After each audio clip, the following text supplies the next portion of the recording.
Le décrochage scolaire, c'est le fait de sortir de l'école sans formation ni emploi. Alors pré-bac, c'est 76 000 jeunes, donc on dit qu'il y a une amélioration. Il y a quelques années, il y avait plus de 100 000 jeunes qui décrochaient par an.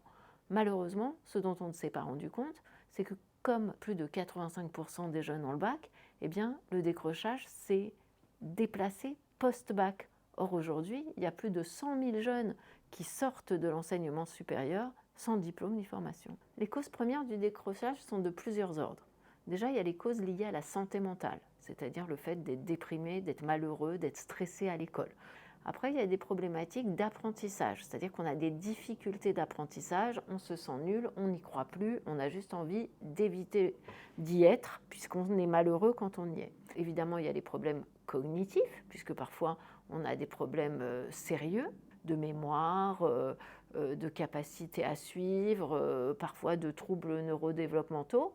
Tant qu'on n'est pas pris en charge dans sa différence, eh bien, on n'arrive pas à s'adapter à la classe. Quand un enfant commence à avoir des gros risques d'échec scolaire, donc quand il est en grande difficulté scolaire, il faut non seulement l'école, il faut non seulement les parents pour l'aider, mais il faut aussi un tiers éducatif et les associations peuvent être un très très bon tiers éducatif.